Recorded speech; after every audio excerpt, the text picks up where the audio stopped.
ओम शांति।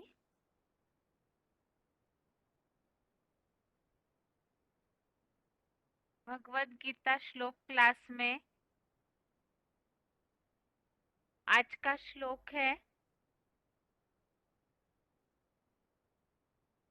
9वें अध्याय का 7वां श्लोक, अध्याय 9, श्लोक नंबर 7।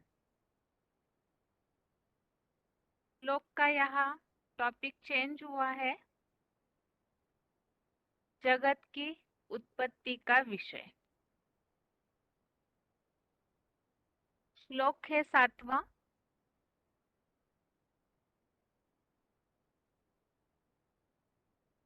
सर्वभूतानि कौन्तेय प्रकृतिम यान्ति मामिकाम कल्पक्षये पुनस्तानि कल्पादो विसृजाम्यहम्। श्लोक दोबारा। सर्वभूतानि कौन्तेय प्रकृतिम यान्ति मामिकाम कल्पक्षये पुनस्तानि कल्पादो विसृजाम्यहम्।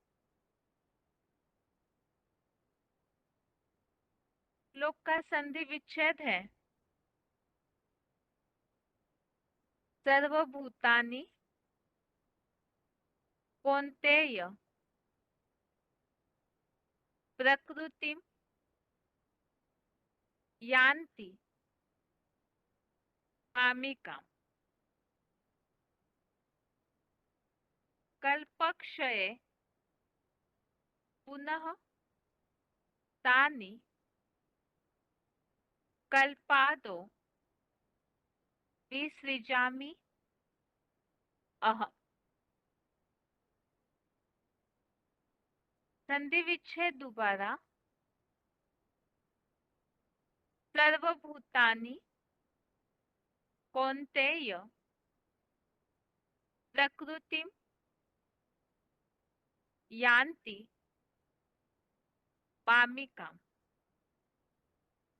कल्पक्षये पुनः तानि कल्पादो विसृजामि अहम्। शब्दों के अर्थ है कौन्तेय अर्थात हे कुंती के पुत्र, कल्पक्षय अर्थात कल्पांत काल में, सर्व अर्थात सभी, भूतानि अर्थात प्राणी मात्र, मामिकाम अर्थात मेरी, प्रकृतिम अर्थात प्रकृष्ट रचना में, यान्ति अर्थात समा जाते हैं, कल्पादो अर्थात कल्प के आदिकाल से, अहम अर्थात मैं, तानि अर्थात उन्हें, पुनः अर्थात पुनः, विसृजामि अर्थात सृजन के लिए छोड़ता हूँ।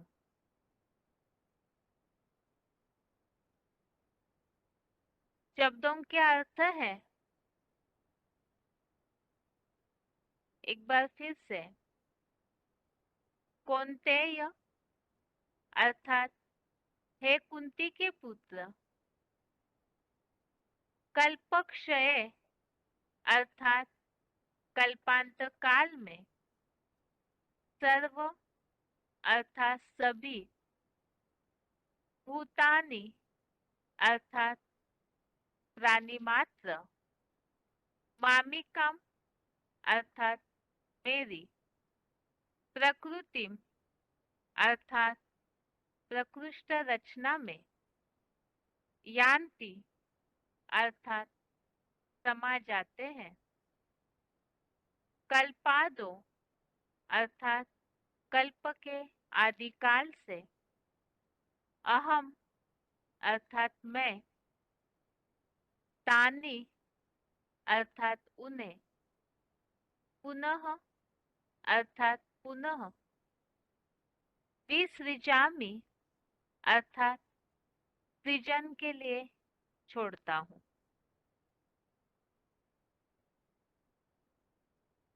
श्लोक का अर्थ है, हे कुंती के पुत्र, कल्पांत काल में सभी प्राणी मात्र मेरी प्रकृष्ट रचना में समा जाते हैं। कल्प के आदिकाल से मैं उन्हें पुनः सृजन के लिए छोड़ता हूँ। इसके पहले जैसे कि श्लोकों के टॉपिक में हमने इस बात को देखा है, अव्यक्त मूर्ति के द्वारा इस संसार का ये जगत विस्तार को पाता है। वही मानवीय बीज है जिनके उस अव्यक्त मूर्ति के द्वारा योग की खुराक से प्राणी उत्पन्न होते हैं। ज्ञान द्वारा उनका भरण पोषण होता है। और जैसे कि आकाश में वायु और बाकी चारों तत्व भी समाये हुए हैं, इसी तरह से परम आकाश में ये सारी स्वर्गीय और नारकीय सृष्टि भी समाई हुई है। तो आज के इस श्लोक में वो अव्यक्त मूर्ति के द्वारा जगत का विस्तार हुआ है, तो किस तरह से, तो उसी संबंधित जगत की उत्पत्ति का विषय ये टॉपिक। और आज के श्लोक में ये बात बताई कि कल्प के अंत में, कल्पांत काल में सभी प्राणी मेरी अर्थात परमपिता शिव की प्रकृष्ट रचना में समा जाते हैं और कल्प के आदिकाल से फिर उन्हें सृजन के लिए अर्थात नई सृष्टि की शुरुआत में छोड़ता हूँ। तो इस संबंधित क्लैरिफिकेशन वाले अर्थ में और स्पष्टीकरण दिया है कि सभी प्राणी मात्र अर्थात क्या, सृजन के लिए अर्थात कौन से समय में सृजन के लिए छोड़ता हूँ। क्लैरिफिकेशन सहित अर्थ है, हे कुंती के पुत्र, कल्पांत काल में सभी देव, दानव, पशु, पक्षी, पेड़, पौधे आदि जड़ जंगम पदार्थ सहित प्राणी मात्र मेरी शिव समान पराज्योति हीरा प्लस लिंग रूप अपरा प्रकृति की प्रकृष्ट रचना परमाकाश रूप परम ब्रह्म ज्योति में समा जाते हैं और कल्प के 16 कला सतयुगी आदिकाल से मैं शिव बाबा उन्हें पुनः अग्रिम कल्प की चतुर्युगी में सृजन के लिए छोड़ता हूँ। तो कल्प के अंत में सभी ही प्राणी मात्र अर्थात देव, दानव, पशु, पक्षी, पेड़ पौधे अर्थात जड़ और जंगम, जड़ और चैतन्य सहित सभी ही प्राणी मात्र जो शिव समान बनती है, अव्यक्त मूर्ति ना जिन्हें कहा पहले श्लोक में। और जैसे कि हमने इसके पहले श्लोक में भी उल्लेख देखा कि सोमनाथ मंदिर में जो शिवलिंग बना सात्विक स्टेज में ही, तो उसमें जो हीरा है तो वो उस साकार मानवीय बीज की यादगार है। तो वो पराज्योति हीरा प्लस लिंग रूप अपरा प्रकृति की प्रकृष्ट रचना में अर्थात परम ब्रह्म, वही परम आकाश है, उनमें समा जाते हैं। और फिर सतयुग के आदिकाल से जहाँ नई चतुर्युगी नया कल्प शुरू होता है, तो उसके आदिकाल से उन सभी प्राणियों को सृजन के लिए छोड़ा जाता है, अर्थात उन्हीं से ही फिर सारी सृष्टि की शुरुआत भी होती है। इसी तरह ये तो श्लोक का अर्थ हुआ। गीता के और श्लोकों में भी इस प्रकार का नई सृष्टि की शुरुआत का उल्लेख आया हुआ है, तो उसे रेफरेंस श्लोक के तौर पे देखते हैं। रेफरेंस श्लोक है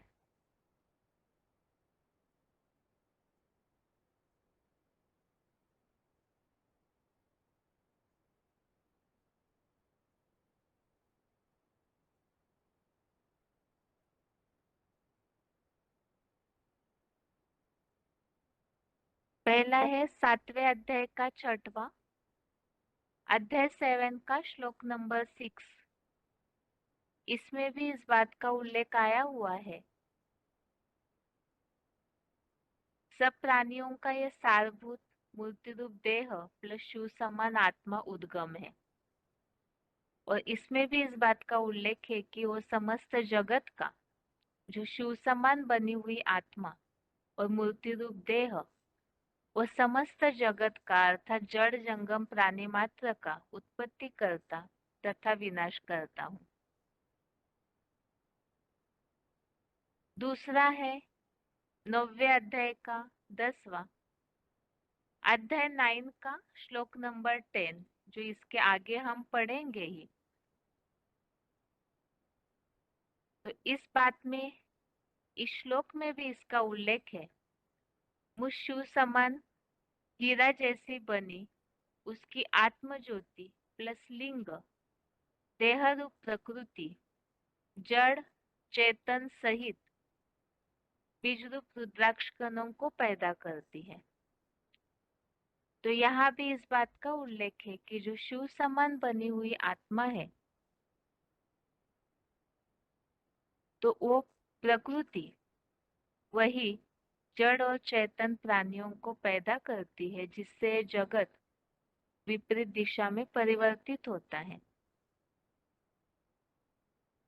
अगला श्लोक है 13वें अध्याय का 26वां, अध्याय 13 का श्लोक नंबर 26। इस श्लोक में भी इस बात का उल्लेख आया है, जो कुछ जड़ चेतन रूप परा अपरा प्रकृति के पदार्थ संसार में उत्पन्न होते हैं, वह सब पुरुषोत्तम संगम की मानसी शूटिंग में अनासक्त ज्ञान सूर्य लिंग प्लस आत्मज्योति शिव रूप जगत पिता के सहयोग से अंतिम जन्म में उत्पन्न जान।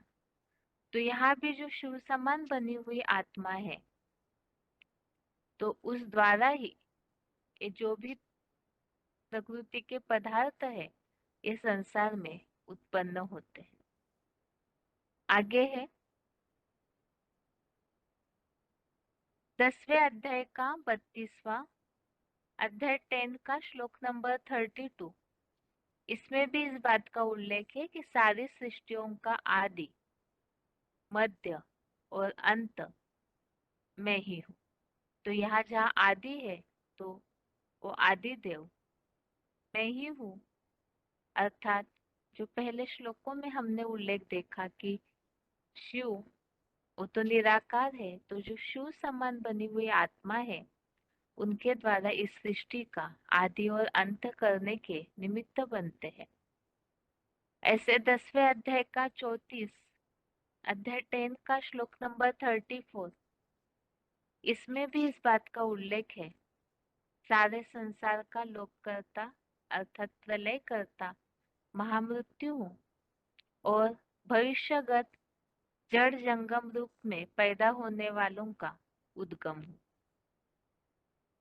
तो इन सब श्लोकों में ही सृष्टि की शुरुआत कैसे होती है और अंत किसके द्वारा होता है, उन बातों का उल्लेख है। जो आज के श्लोक में इस बात का उल्लेख हमने देखा कि जो शिव समान बनी हुई आत्मा है, वो लिंग और उसमें वो हीरा, तो वही इस सृष्टि के शुरुआत के उत्पत्ति के निमित्त बनती है, जिसे ही श्लोक में सृजन के लिए छोड़ता हूँ, ऐसा उल्लेख आया हुआ। श्लोक का अर्थ हो गया। आगे मूल्यों में आए हुए उल्लेख के आधार से श्लोक को समझते हैं, लेकिन उसके पहले श्लोक का उच्चारण। सर्वभूतानि कौन्तेय प्रकृतिं यान्ति मामिकाम् कल्पक्षये पुनस्तानि कल्पादौ विसृजाम्यहम्। हे कुंती के पुत्र, कल्पांत काल में सभी देव दानव, पशु पक्षी, पेड़ पौधे आदि जड़ जंगम पदार्थ सहित प्राणी मात्र मेरी शिव समान पराज्योति हीरा प्लस लिंग रूप अपरा प्रकृति की प्रकृष्ट रचना परमाकाश रूप परम ब्रह्म ज्योति में समा जाते हैं और कल्प के 16 कला सत्युगी आदि काल में मैं शिव बाबा उन्हें पुनः अग्रिम कल्प की चतुर्युगी में सृजन के लिए छोड़ देता हूँ।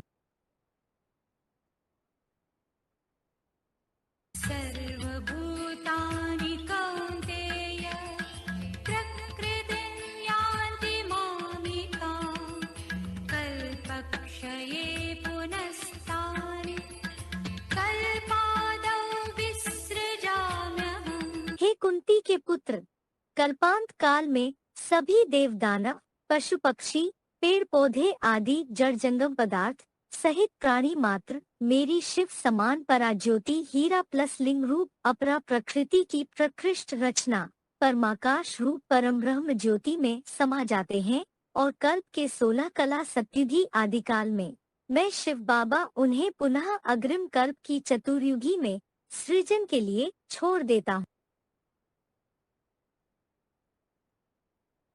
आगे है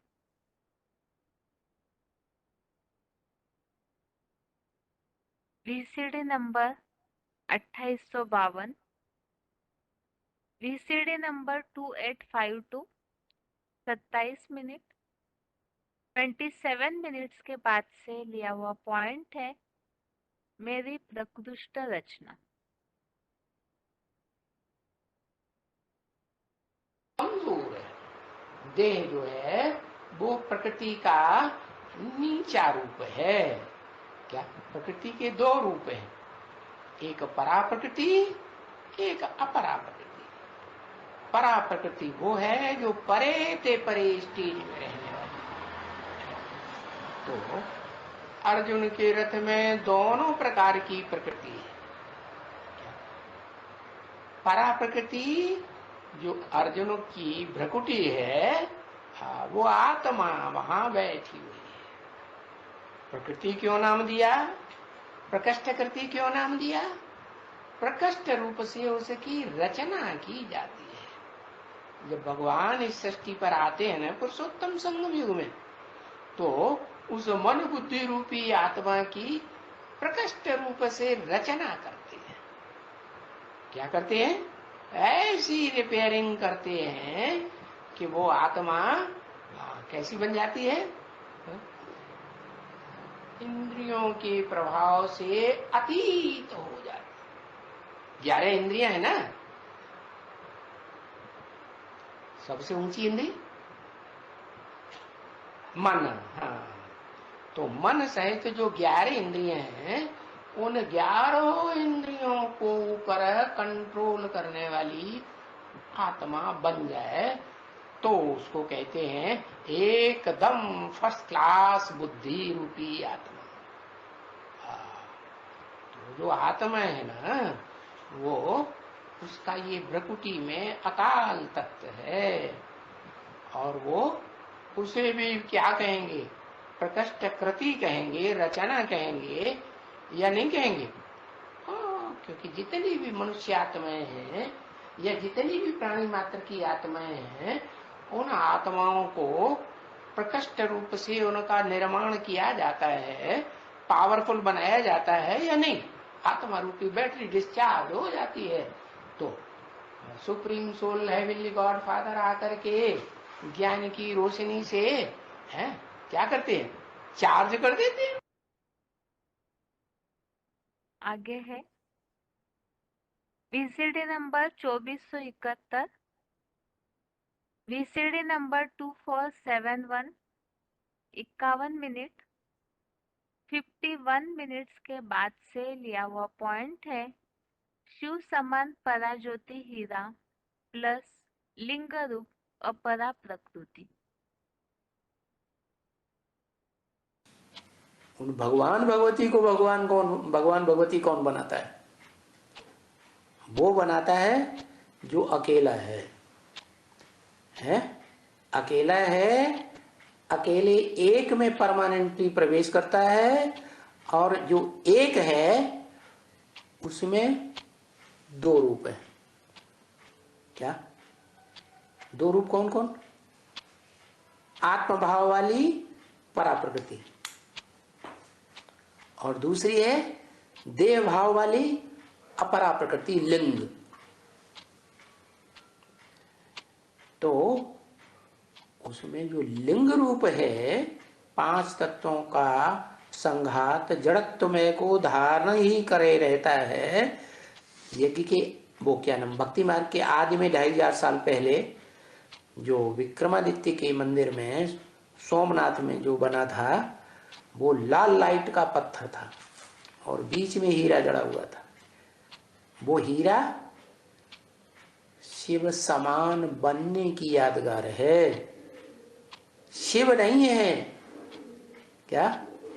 शिव समान बनता है। आगे है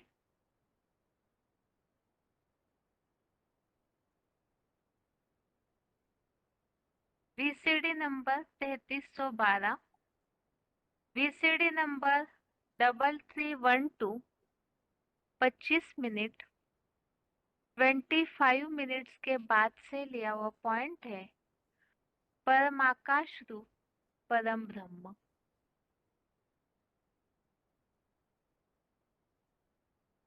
प्रजापिता परम ब्रह्म क्या बताया?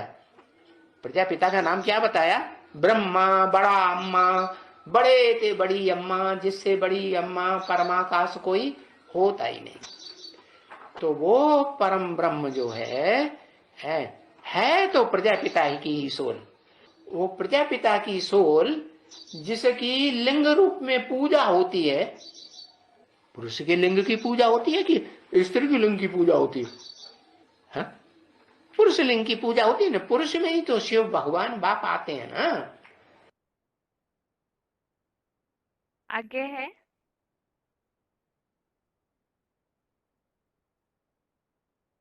VCD नंबर 2373, VCD नंबर 2373, 1 घंटा 53 मिनट 1 आवर 53 मिनट्स के बाद से लिया हुआ पॉइंट है कल्पांत काल में जड़ जंगम सब शिव समान लिंग रूप परम ब्रह्म ज्योति में समा जाते हैं।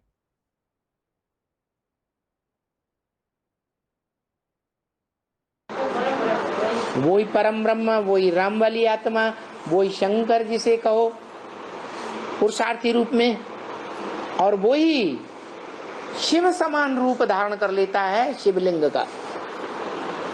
सोमनाथ मंदिर में जो शिवलिंग दिखाया गया उसमें जो हीरा है वो शिव की यादगार नहीं है। हीरा तो पत्थर होता है। शिव पत्थर बुद्धि बनता है क्या? नहीं। देह धारण करने वाली आत्मा याद का पुरुषार्थ करते करते शिव बाप समान निराकारी ज्योति बिंदु बन जाती है। उसकी यादगार शिवलिंग में हीरे के रूप में पूजी गई थी सोमनाथ मंदिर में, और जो लिंग है वो है लाल लाल लिंग दिखाया जाता है। इसकी यादगार है? शरीर की यादगार है। लेकिन वो शरीर भी विनाशी है या अविनाशी है? विनाशी है। जो लिंग पूजा जाता है वो अविनाशी है या विनाशी है? अविनाशी लिंग है। वो जो लिंग है वो अविनाशी इसलिए है, वो लिंग में स्थिर रहने वाली जो लिंग रूप में स्थिर रहने वाली वो ज्योति बिंदु हीरो आत्मा, हीरा पार्टधारी, जब निराकारी स्टेज में स्थिर हो जाती है, आत्मिक स्थिति में निरंतर आत्मा के रूप में स्थिर हो जाती है ज्योति बिंदु रूप में, तो उसे हाथ पांव नाक आंख कान की स्मृति रहती नहीं। इस संसार में जो आत्मा सत्य है, जिसका कभी विनाश नहीं होता, क्या महाविनाश में भी उसका विनाश नहीं होता, वो कालों का काल है, महाकाल है, जिसको कोई काल खा ही नहीं सकता, वो सारी दुनिया को खा जाता है। चाहे चैतन्य हो चाहे जड़ पदार्थ हो, सब विनाश काल में जड़ और चेतन सब उसके अंदर समा जाते हैं। जिसके अंदर समा जाते हैं वो है शिवलिंग।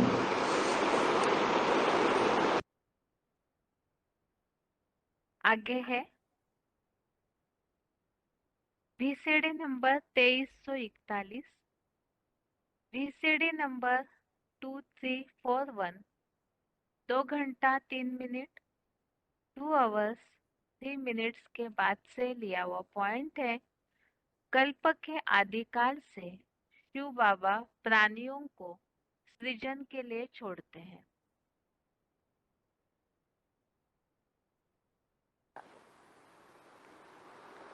तो जो सदा काल रहने वाला है, हाँ जी कौन बोला? जो सदा काल रहने वाला है इस मनुष्य सृष्टि में, उसके लिए मुरली में कुछ बोला? क्या बोला? अरे सब भूल गए हैं। इस सृष्टि पर सदा काल कोई चीज नहीं है। कोई चीज, चाहे जड़ हो और चाहे जंगम हो, चैतन्य हो, इस सृष्टि पर सदा काल कायम कोई चीज नहीं है। सदा काल कायम एक शिव बाबा ही है। तो इस सृष्टि पर सदा सत्य कौन है? शिव बाबा। इसलिए जब पूजा अर्चना करते हैं, कीर्तन करते हैं, तो उस संपन्न रूप को सदा शिव के रूप में बताया जाता है। कैसा नेत्र? सदा शिव नेत्र। मना वो आत्मा की इस मनुष्य सृष्टि रूपी रंगमंच पर कभी अभाव नहीं होता, और सभी आत्माएं कुछ न कुछ समय के लिए इस मनुष्य सृष्टि रूपी रंगमंच को छोड़कर आत्मलोक में चली जाती है, और इस सृष्टि रूपी रंगमंच को खाली कर जाती हैं या नहीं? खाली कर जाती है। एक ही बचता है, जिसके लिए गीता में कहा उस अव्यक्त मूर्ति ना, अव्यक्त मूर्ति में से सारा संसार उत्पन्न होता है। विसृजामि नंबरवार जड़ और जंगम सबको छोड़ता हूँ। सृष्टि के आदिकाल से ही छोड़ना शुरू हो जाता। इस तरह से श्लोक में जो बातें आई है उसे हमने मूल्यों के आधार से समझा कि जो शिव समान बनी हुई अव्यक्त मूर्ति ना है तो उनके द्वारा ही सृष्टि में कल्प के आदिकाल से ही सब प्राणी मात्रों का सृजन अर्थात उत्पत्ति शुरू होती। आगे है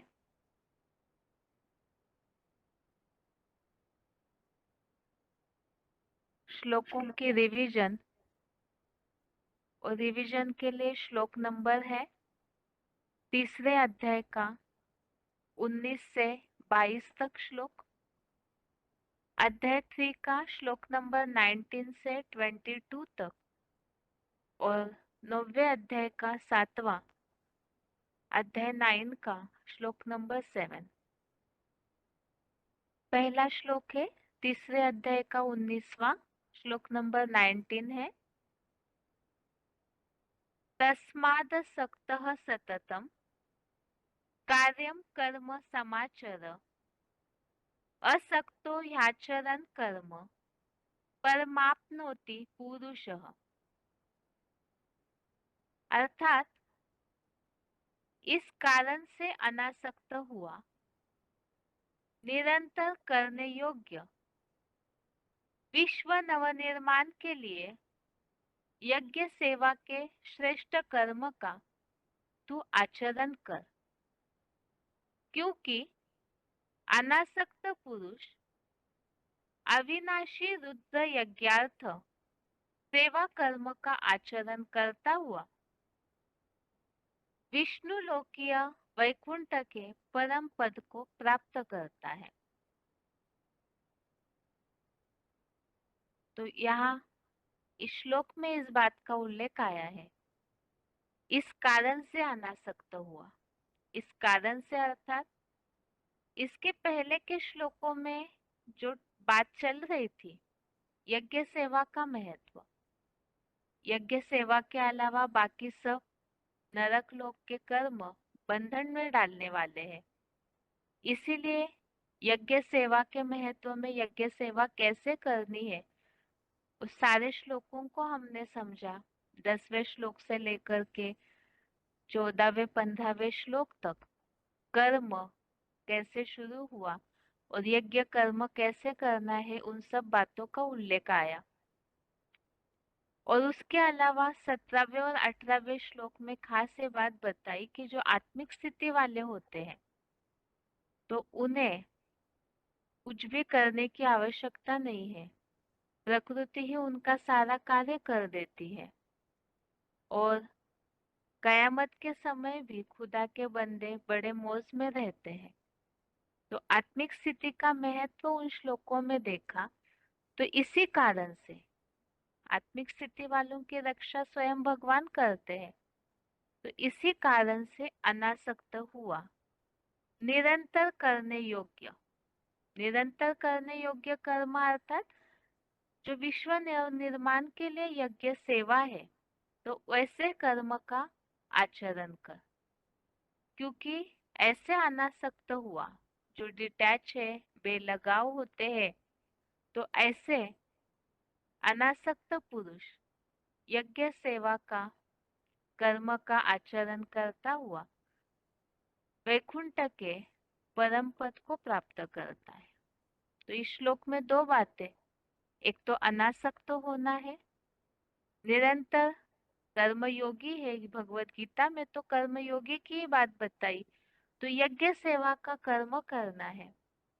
तो ऐसे जो अनासक्त होकर यज्ञ सेवा करते हैं तो उन्हें परम पद की, विष्णु लोकीय वैकुंठ की प्राप्ति होती। इसी संबंधित रेफरेंस श्लोक है दूसरे अध्याय का 51वां, अध्याय 2 का श्लोक नंबर 51 में बताया, जो शिव बाबा से बुद्धि लगाने वाले ज्ञानी जन कर्म से उत्पन्न हुए फल को त्याग कर यहाँ भी अनासक्त होना अर्थात ही कर्म फल का त्यागी।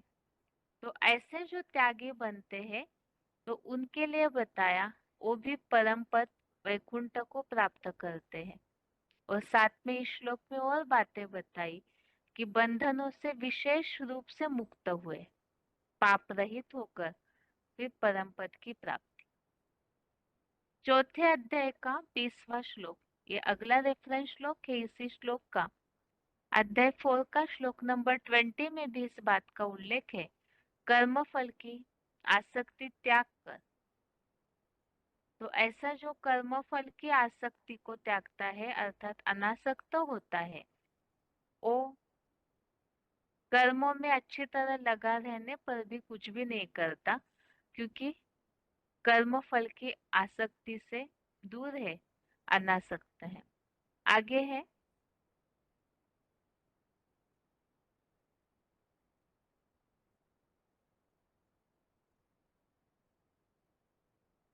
इसी तीसरे अध्याय के ही 19वें श्लोक के और रेफरेंस श्लोक है। 18वें अध्याय का 6वां अध्याय 18 का श्लोक नंबर 6, इसमें भी इस बात का उल्लेख आया है। संगम युगी पुरुषोत्तम संगम युगी अलौकिक यज्ञ दान तप युक्त कर्मों को भी तन धन धाम आदि की आसक्ति और कर्म फलों की इच्छा को त्याग कर करना चाहिए। तो यहाँ भी यज्ञ कर्म तो करना है, लेकिन वो कैसे? तो उसके लिए बताया तन धन धाम आदि की आसक्ति को भी त्यागना है और कर्म फल की इच्छा को भी त्यागना है, जिसके लिए यहाँ पॉइंट भी दिया हुआ है। यज्ञ सर्विस से यहाँ सुख लेंगे तो वहां स्वर्ग का सुख कम हो जाएगा, क्योंकि संपूर्ण त्याग नहीं किया। मुरली तारीख 16 जनवरी 1967, मुरली डेट 16 जनवरी 1967। 18वें अध्याय का 23वां अध्याय 18 का श्लोक नंबर 23 है। यहाँ भी आसक्तिहीन फलेच्छा से रहित व्यक्ति जो कर्म करता है, रुद्र यज्ञ और सेवार्थ गीता शास्त्रोक्त कर्म किया गया, वह सात्विक कहा जाता है। तो आसक्ति छोड़कर और मतलब अनासक्त होकर और कर्म फल की इच्छा को छोड़कर जो यज्ञ सेवा का कर्म करता है तो वही गीता शास्त्र अनुसार सात्विक कर्म है। और 18वें अध्याय का 49 अध्याय 18 का श्लोक नंबर 49 है। आसक्ति रहित बुद्धि वाला, कामनाहीन अर्थात इच्छाहीन और समुचित त्याग से परम श्रेष्ठ जैसा कर्म रहित सिद्धि को प्राप्त करता है। तो यहाँ भी आसक्ति रहित अर्थात अनासक्त व्यक्ति, कामनाहीन अर्थात इच्छाओं का भी त्याग और समुचित त्याग अर्थात पूरी तरह अनासक्त ही कर्म रहित सिद्धि को प्राप्त करता है, जिसके लिए श्लोक में उल्लेख है नैष्कर्म्यम सिद्धि। आगे है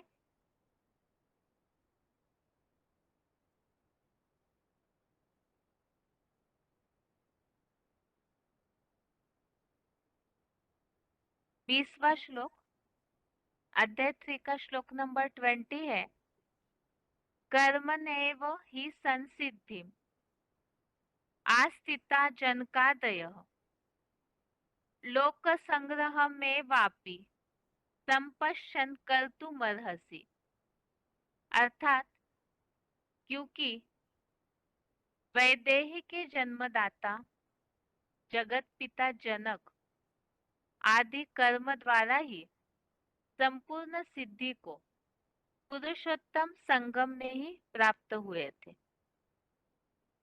विश्व नवनिर्माणार्थ लोक संग्रह को भली भांति देखते हुए भी महारुद्र अर्थात आदिदेव प्लस सदाशिव भगवान का यज्ञ कर्म करने के लिए ही योग्य है। तो यहाँ जो उल्लेख आया है वैदेही के जन्मदाता, इस संबंधी श्लोक सुनते समय, श्लोक समझते समय हमने समझा था शास्त्रों में सीता का ही नाम वैदेही दिया हुआ है। तो राजा जनक जिन्हें सीता के जन्मदाता माना है, वो पिता है उनके, तो उनके लिए, राजा जनक के लिए ये बात मानी जाती है कि वो सारे राजपाट को करते हुए भी पूरी तरह से अनासक्त थे। तो वो राजा जनक के लिए यहाँ बताया कि जनक आदि कर्म द्वारा ही संपूर्ण सिद्धि को प्राप्त हुए थे। तो कर्म करते हुए ही सिद्धि की प्राप्ति हो सकती है। तो इसीलिए ही विश्व नवनिर्माणार्थ, विश्व का नवनिर्माण करने के लिए लोक संग्रह को भली भांति देखते हुए यज्ञ कर्म करने के लिए ही योग्य है। तो जिस संगठन में लोक संग्रह अर्थात लोगों का जो संगठन है, उसके बीच में रहते हुए संतुष्टि का ध्यान रखते हुए यज्ञ कर्म करने के लिए योग्य है, तो अनासक्त रहकर कर्मफल की इच्छा को त्याग करके यज्ञ कर्म करना। तो उस कर्म से ही जैसे राजा जनक सिद्धि प्राप्त किए वैसे प्राप्ति हो। और इस संबंधित रेफरेंस श्लोक है 18वें अध्याय का 45, अध्याय 18 का श्लोक नंबर 45। अपने अपने कर्मों से पुरुषोत्तम संगमी शूटिंग में सदा लगा हुआ मनुष्य संपूर्ण सिद्धि रूप वैकुंठ पाता है। अर्थात जो कर्म नियत किए हुए हैं, तो उन कर्मों में लगा हुआ मनुष्य संपूर्ण सिद्धि को पाता है। और 18वें अध्याय का 46, अध्याय 18 का श्लोक नंबर 46, इसमें उल्लेख है, यहाँ भी कर्म में अच्छी तरह से लगने की बात आई है, जिससे कि वो मनुष्य सिद्धि को पाता है। तो जैसे राजा जनक है, वैसे ही जो अपने अपने कर्म है उसमें जो लगा हुआ है वो सिद्धि को पाता है। आगे है 21वां श्लोक, श्लोक नंबर 21 है, यद्यदाचरति श्रेष्ठः तत्तदेवेतरो जनः स यत् प्रमाणं कुरुते लोकः तदनुवर्तते। अर्थात दुनिया का श्रेष्ठतम मालिक शिव बाबा पुरुषोत्तम संगम में जो आचरण करता है, वैसा वैसा ही दूसरे अनुगामी लोग भी करते हैं। वह हीरो जैसा परमपिता शिव की ही श्रीमत से प्रमाणित कर्म करता है, सत्य सनातनी लोग उस श्रेष्ठतम कार्य का ही अनुसरण करते हैं।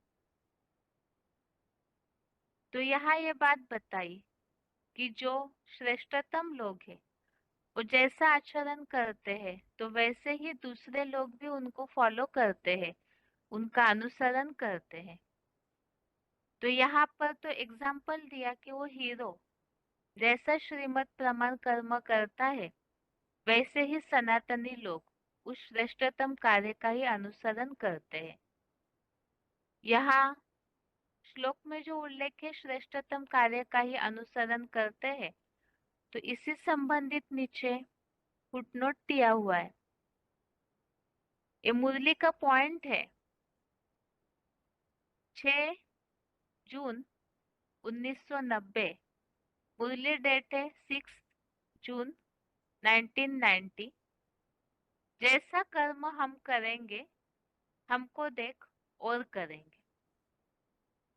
सुभाषित भी है, महाजनेन एन गतः स पंथः। और इसी संबंधित जैसे जैसे श्रेष्ठ पुरुष आचरण करते हैं तो वैसे ही दूसरे लोग उन्हें फॉलो करते हैं। इसी संबंधित तीसरे अध्याय का 23वां अध्याय 3 का श्लोक नंबर 23 में ये उल्लेख है, मम वर्तमानु वर्तन्ते मनुष्यः पार्थ सर्वशः। तो इस श्लोक में इस बात का उल्लेख आया है कि यदि मैं कदाचित कर्मों में आलस्यहीन होकर लगन पूर्वक न लगा रहूं तो हे पार्थ, संसारी लोग सब प्रकार से मेरा ही मार्ग पकड़ेंगे। तो यहाँ तो विशेषकर हीरो पार्टधारी के लिए, इसी तरह से दुनिया में भी ये मान्यता है कि जो जो बड़े लोग जैसा कर्म करते हैं वैसे ही दूसरे लोग उन्हें फॉलो करते हैं। तो इसीलिए इसमें पॉइंट दिया कि जैसा कर्म हम करेंगे हमको देख और करेंगे। ऐसे ही चौथे अध्याय का 11वां अध्याय 4 का श्लोक नंबर 11, इसमें इस बात का उल्लेख है, अच्छे लोग मेरी डाली गई श्रेष्ठतम परंपरानुसार सब रीति मेरे मार्ग का अनुकरण करते हैं। आगे है 22वां श्लोक अध्याय 3 का श्लोक नंबर 22 है, न मे पार्थास्ति कर्तव्यम त्रिषु लोकेषु किंचन नानवाप्तम अवाप्तव्यम वर्त एव च कर्मणि। अर्थात हे पृथा पुत्र पृथ्वीराज, सुख दुख शांति धाम तीनों लोकों में मुझ त्रिकालज्ञ को कुछ भी करने योग्य ऐसा कोई कर्म नहीं है। मुझे तीनों लोकों में पाने योग्य कुछ भी नहीं है। जो पदार्थ न प्राप्त हो तो भी अनासक्त हो कर्मों में लगाओ ताकि लोग फॉलो करें। तो यहाँ पर जो स्वयं त्रिलोकीनाथ है तो उन्हें तो कोई भी लोक में कुछ पाने के लिए नहीं बाकी है। ऐसा कोई पदार्थ नहीं जो प्राप्त न हुआ हो, लेकिन इसके बावजूद भी अनासक्त होकर के कर्मों में लगा हूं ताकि सब संसार सब दुनिया उनके उस श्रेष्ठतम कर्मों को फॉलो कर सके। यहाँ तो बात हो रही है जो पहले श्लोकों में उल्लेख है, यज्ञ कर्म का आचरण इसलिए करते हैं ताकि विश्व नवनिर्माण हो। तो इसीलिए ही भगवान भी जो हीरो पार्टधारी के द्वारा इसी हिसाब से कर्मों में लगे हुए। ये तीसरे अध्याय की रिवीजन हो गई। अभी आगे है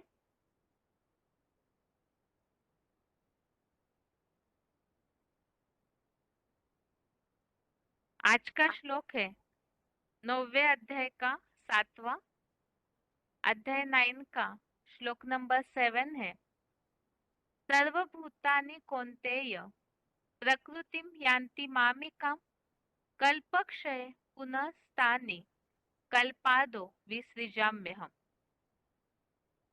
अर्थात हे कुंती के पुत्र, कल्पांत काल में सभी देव दानव पशु पक्षी पेड़ पौधे आदि जड़ जंगम पदार्थ सहित प्राणी मात्र मेरी शिव समान पराज्योति हीरा प्लस लिंग रूप अपरा प्रकृति की प्रकृष्ट रचना परम आकाश रूप परम ब्रह्म ज्योति में समा जाते हैं और कल्प के 16 कला सतयुगी आदिकाल से मैं शिव बाबा उन्हें पुनः अग्रिम कल्प की चतुर्युगी में सृजन के लिए छोड़ता हूँ।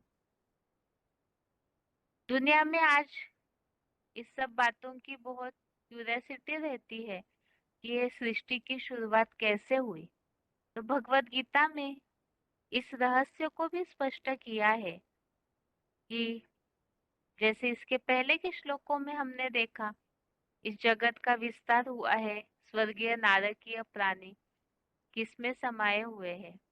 और इस श्लोक में आज के उल्लेख है कि सृष्टि की शुरुआत कब, कैसे हुई, अंत कैसे होता है। तो कल्पांत काल में सभी भगवान की जो प्रकृष्ट रचना है, जो समान बना हुआ अव्यक्त मूर्तिना परम आकाश रूप परम ज्योति, परम ब्रह्म ज्योति में सब कल्पांत में समाते हैं और फिर सृष्टि आदि काल में भी उनको सृजन के लिए छोड़ा जाता है। और इसी संबंधित रेफरेंस श्लोक हमने देखे।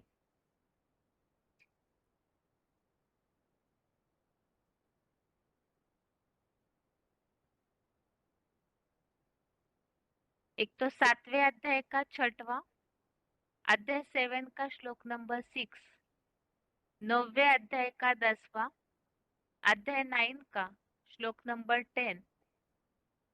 आगे है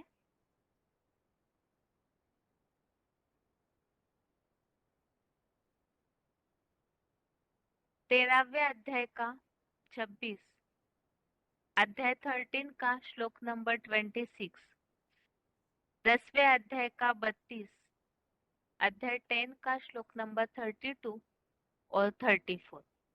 इन सब श्लोकों में भी इसी प्रकार उल्लेख आया है कि किस तरह से सृष्टि का अंत और शुरुआत भगवान करते हैं।